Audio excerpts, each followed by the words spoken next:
అందరికీ నమస్కారం। ఈ వీడియో వచ్చేసి మొన్న వచ్చిన బుడమేరు వరదల గురించి అండి।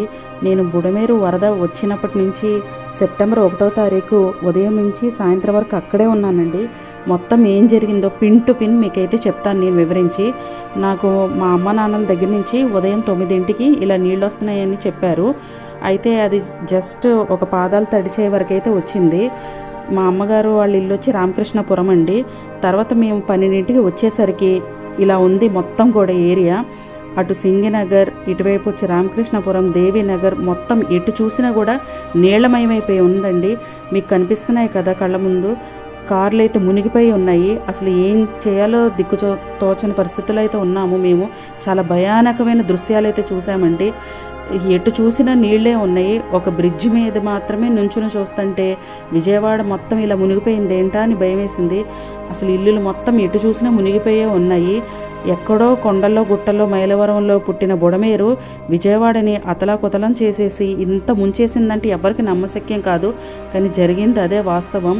సెప్టెంబర్ 1వ తారీఖున ఉదయాన్నే తెల్లవారుజామున 6 నుంచే లైట్గా బుడమేరు అనేది వచ్చిందండి। 7-7:30కి అయితే మనకి కనపడేటట్టుగా కొంచెం వీధుల్లోకి వచ్చింది। గంటల వ్యవధిలోనే అసలు మునిగిపోయిందండి మొత్తం, ఎటు చూసినా కూడా అసలు అస్తవ్యస్తమైపోయింది। ఇటువైపు ఏరియా అంతా కూడా సెంట్రల్ నియోజకవర్గం మొత్తం కూడా అసలు ఇళ్లల్లోంచి బయటికి రావటానికి లేదు, ఎటు వెళ్ళటానికి లేదు, ఎటు చూసిన నీరే చుట్టుపక్కల కూడా।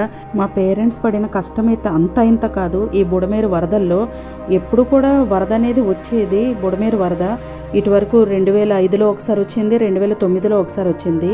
2005లో వచ్చినప్పుడైతే జస్ట్ 2 అడుగులు 3 అడుగులు కూడా రాలేదండి, కరెక్ట్ 2-2.5 అడుగులే వచ్చింది అంతే। ఇంకా 2009లో అయితే అసలు అంత కూడా అనిపించలేదు, కానీ మునగటం అనేది ఇదే చూస్తున్నానండి।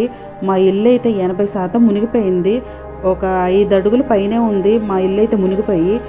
ఇది ఇటువైపు వచ్చేసి ఇది సింగనగర్ వైపు ఉన్న రైతు మార్కెట్ ఏరియా। జనాలు అందరూ కూడా ఎటు రావాలో అర్థం కాక అందరూ సింగనగర్ ఫ్లైఓవర్ బ్రిడ్జ్ మీద అయితే ఎక్కేసి ఉన్నారు। కరెక్ట్గా ఉదయం 9 నుంచి మధ్యాహ్నం 12 లోపలే మొత్తం నీళ్ళైతే వచ్చేసినాయండి, 5-6 అడుగుల వరకు కూడా। ఏ వీధుల్లో చూసినా కూడా ఎటువైపు చూసినా నీళ్ళే ఉన్నాయండి।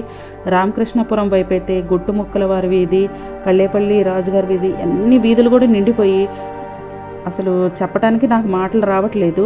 అసలు పొంగిపోయి నీళ్లు మొత్తం కూడా ఎక్కడో ఫ్లైఓవర్ బ్రిడ్జ్ స్టార్టింగ్ వరకు వచ్చినాయి। అలాంటిది అసలు కని విని ఎరగని ఫ్లడ్స్ అయితే వచ్చినాయండి ఈసారి। 100 ఏళ్ల క్రితం వచ్చిందంట।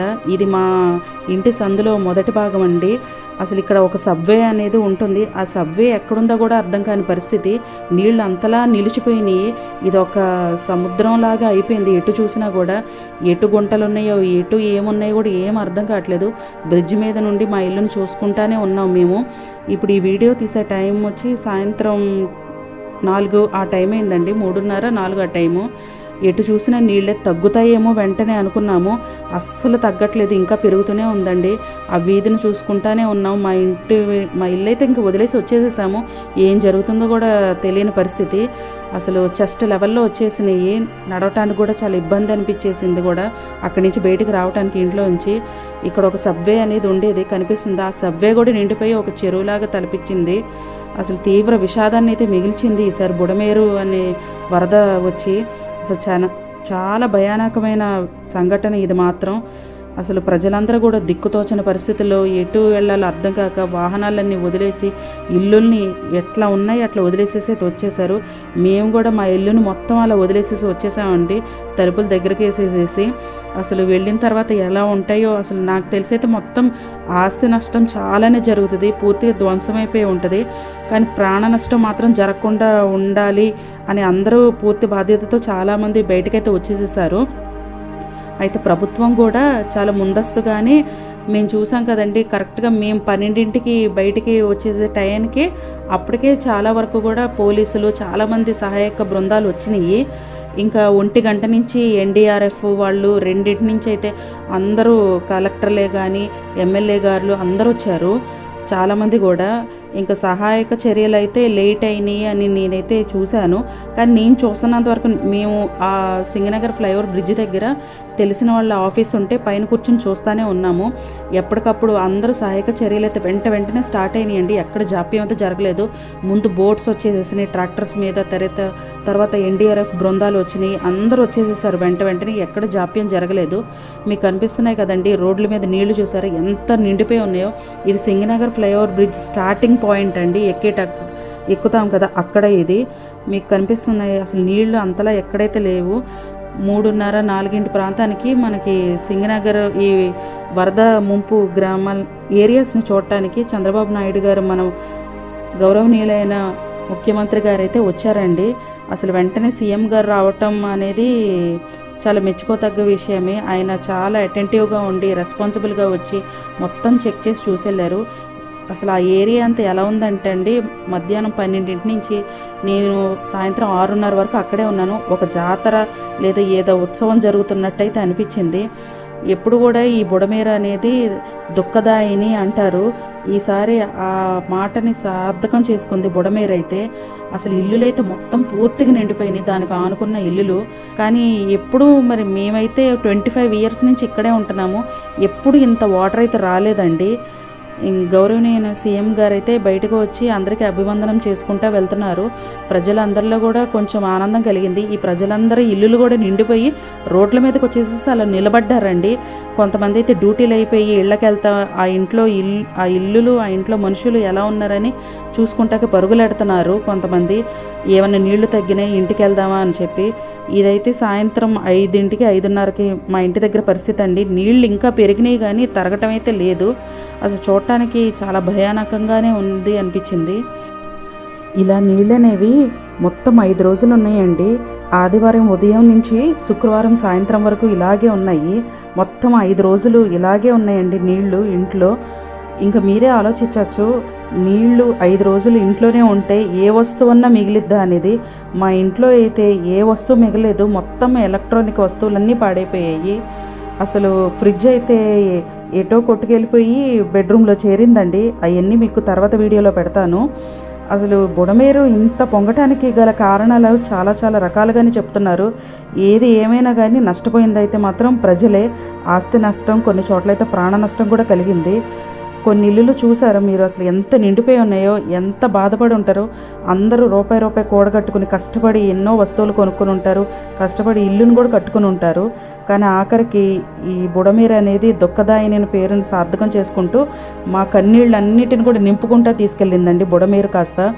ఈ లెవెల్లో నీళ్ళు రావటం అనేది మేము ఎప్పుడు కనివిని ఎరగమండి.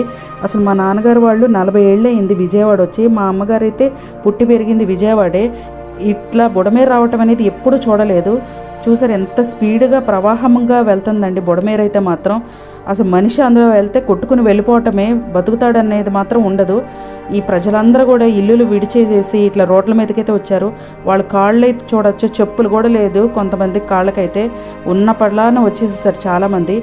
ఈ బుడమేరు నిండిపోయి నీళ్ళు ఇటు వచ్చేసి అటువైపు ఉన్న ముత్యాలంపాడు వైపు ఏలూరు కాలువలకు కూడా వెళ్ళినాయి అంటే చూడండి. ఇటు నిండిపోయి వచ్చేసేసి రోడ్డు మీద ఎవరికి వాళ్ళు వాహనాలు రోడ్డు మీద అట్లాగా వదిలేసేసి దీన్ని చూడటానికే వచ్చారు కొంతమంది. అయితే ఇల్లులు వదిలేసేసి వాహనాలు ఇక్కడ పెట్టేసేసి అలా నిల్చుని ఉండిపోయారండి. ఈ బండి అయితే నేను 12ంటికి వచ్చినప్పుడు యువతలే ఉంది రోడ్డు మీద. ఇప్పుడు సాయంత్రం 6-6:30కి మేము వెళ్ళిపోతున్నాం. ఇంకా మా అమ్మ మా చెల్లి వాళ్ళని తీసుకుని మా ఇంటికి తీసుకురావడానికి, మా కారు తీయటానికి వచ్చినప్పుడు బండి కూడా నీళ్ళలోకి వెళ్ళిపోయింది. అంటే ఎంతలా నీళ్ళు వచ్చినాయి మీరే గెస్ చేయొచ్చు. వెళ్లే ముందు మళ్ళీ ఒకసారి వచ్చి చూసుకుని వెళ్ళాము, అయినా కూడా నీళ్ళు అనేది తగ్గలేదు. అంతకుముందు వరద వచ్చినప్పుడైతే కొన్ని గంటల్లోనే వెనక్కి అయితే వెళ్ళిపోయినాయండి. ఇంక ఏం చేయలేని పరిస్థితుల్లో ఎవరికి వాళ్ళ ఇళ్ళకైతే వెళ్ళిపోతున్నామండి. అంతా దేవుడి దయ. ఈ మనిషి తప్పిదమే కావచ్చు, లేకపోతే ఏదైనా కావచ్చు, కానీ అన్యాయం అయిపోయింది మాత్రం మళ్ళీ మనిషే. మీరు ఇప్పుడు చూస్తున్న విజువల్స్ మా ఇంట్లో ఉదయం 11 అండి. ఉదయం 11 ఇలాగ నీళ్ళు వచ్చేసినాయి అంటే ఇంకా ఆ రోజు సాయంత్రానికి ఎంత లెవెల్లో వాటర్ వచ్చినాయో మీరే గెస్ చేయొచ్చు. ఉదయం 11ంటికి మా నాన్నగారు ఒక్కళ్ళే ఉండిపోయారు. ఇంకా మా మరిది గారు అప్పుడే వచ్చారు. ఈ లోపల మా నాన్నగారే ఒక్కళ్ళే ఇవన్నీ ఎలా సర్దుకోగలరండి. అసలు అప్పటికే సోఫా అంతా నిండిపోయి అసలు మొత్తం గందరగోళం అయిపోయింది. ఇల్లంతా కూడా కనిపిస్తుంది మీకు, మంచం లెవెల్లో కూడా వాటర్ వచ్చేసింది. మా నాన్నగారు మోకాళ్ళ పైకి వాటర్ వచ్చేసేసి ఉన్నాయి. ఇంట్లో అయితే అసలు ఫ్రిడ్జ్ అయితే మొత్తం డామ్ అని శబ్దాలకి మా నాన్న గుండె అయితే అదిరిపోయిందండి. అంత లోతుల్లో వాటర్ అయితే వచ్చేసినాయి. టీవీ స్టాండ్ మొత్తం నిండిపోయినాయి.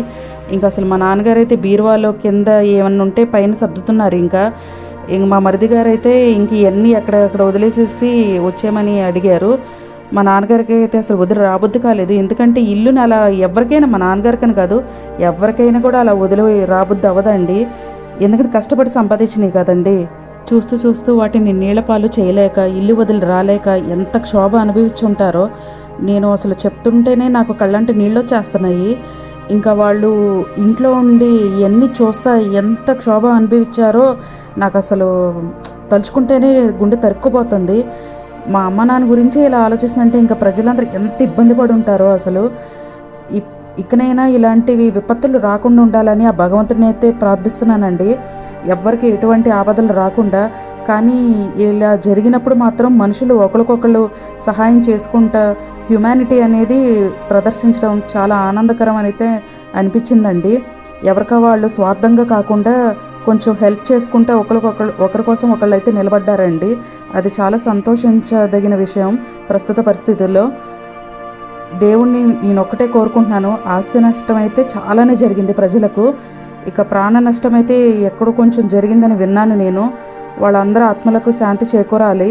ఇకపోతే ప్రభుత్వం ఏమన్నా ఇలాంటి ఎలక్ట్రానిక్ వస్తువులు పాడైపోయినాయి, ఇంట్లో ఆస్తి నష్టం జరిగింది కాబట్టి సబ్సిడీ ద్వారా ఏమన్నా కొంచెం రేట్లు తగ్గించి ఏమన్నా అందిస్తే బాగుండును అని నేనైతే అనుకుంటున్నాను.